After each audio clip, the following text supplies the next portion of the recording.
अस्सलाम वालेकुम याली मदद जी। तो दोस्तों अज अस जुनेद भाई के स्टूडियो में मौजूद आयूँ।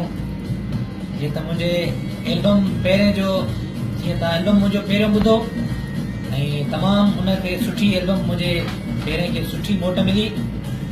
जी तो वरी एल्बम जी मुझे पहिरें एल्बम के तमाम सुठी मोट मिली। इंशाल्लाह वरी बियो एल्बम मुझो अची रहियो आहे। जुनेद भाई जो स्टूडियो जो नालो ही काफ़ी है। इंशाल्लाह ये एल्बम हिकिड़ो सदाबहार एल्बम थींदो। इंशाल्लाह इनमें कुछ गमगीन गीत भी आहिनि, ख़ुशी जा गीत भी आहिनि।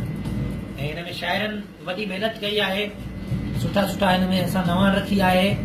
कुछ शायरनि इनमें महिनत कई आहे। वधीक चंद मां शायरनि जा नाला ॿुधाईंदुमि। जुनेद भाई कुछ मुंहिंजी एल्बम ॿिए जे बारे में ॿुधाईंदो, म्यूज़िक के हवाले सां रिकॉर्डिंग ॾियांव। अस्सलाम वालेकुम यार मतलब दोस्तों की आयो ठीक है। तो वैसे है जी तो भाई इमरान गाल की भाई इमरान जो पहिरियों एल्बम भी तमाम खूबसूरत है, तमाम सुपर हिट एल्बम थियो।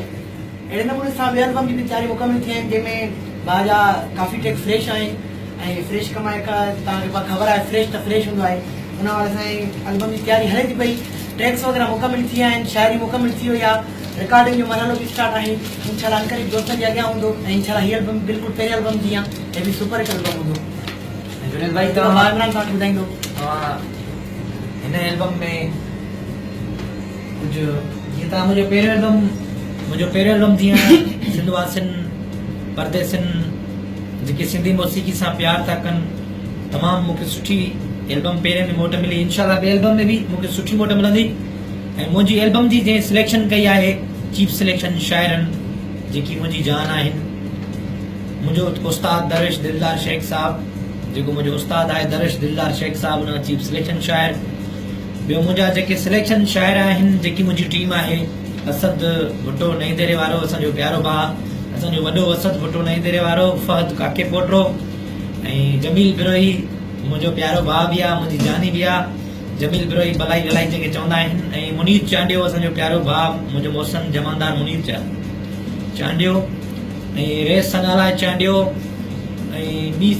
अत्यार रेस अत्यार जागरानी साहब, सदाम मिर्जानी असो प्यारो भाउ सदाम मिर्जानी, उनकी भी इनमें एल्बम में सुठो हथ आहे। बो मुझी टीम जेकी मूंसां गॾु हूंदी आहे, दुबई जी भी टीम है, ॿाहिरि टीम है, मां दोस्तनि जा नाला पढ़ा।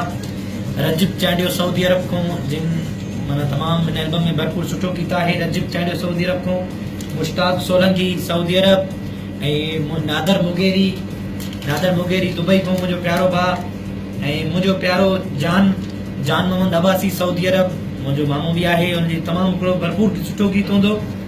सजाद चांडियो सऊदी अरब, यासीन मुगेरी सऊदी अरब को मुझो प्यारो भाउ यासीन मुगेरी, खालिद पावर दुबई, निसार कलोड़ो दुबई को मुझो प्यारो भाउ निसार कलोड़ो, आसिफ अली मीराली सऊदी अरब। भरपूर टीम मूंसां जेकी आहे। मुझे इन मेन एल्बम में के कामयाब करण में जुनेद भाई जो हथ हूंदो आहे। ॿियो दरवेश दिलदार शेख साहब जो। जुनेद भाई नई म्यूज़िक असांजे एल्बम जी ही दोस्तों ही हिकिड़ी नई शइ तव्हां ॿुधो तो इमरान खान जे शान में हिकिड़ो गीत चयो वियो हुयो, रोक सकूं तो रोक लो तब्दीली आई है। उन ट्रैक खे असां भाई इमरान लाइ फ्रेश ट्रैक तैयार कयो आहे, जेको तव्हां ॿुधंदो इंशाल्लाह तव्हांखे पसंदि ईंदो। फ़िलहाल ट्रैक त तव्हांजे अॻियां नज़र कयूं।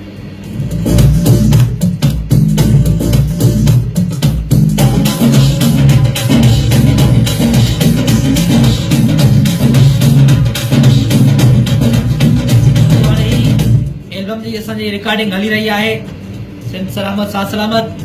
जरूर जी मुझे पहिरें एल्बम के भरपूर मोट नी, इंशाल्लाह बे एल्बम के भी मोट ॾींदो। आई लव यू सिंध वासियो। मुझे इन पेज के सब्सक्राइब और लाइक जरूर कंदा। सिंध सलामत साथ सलामत।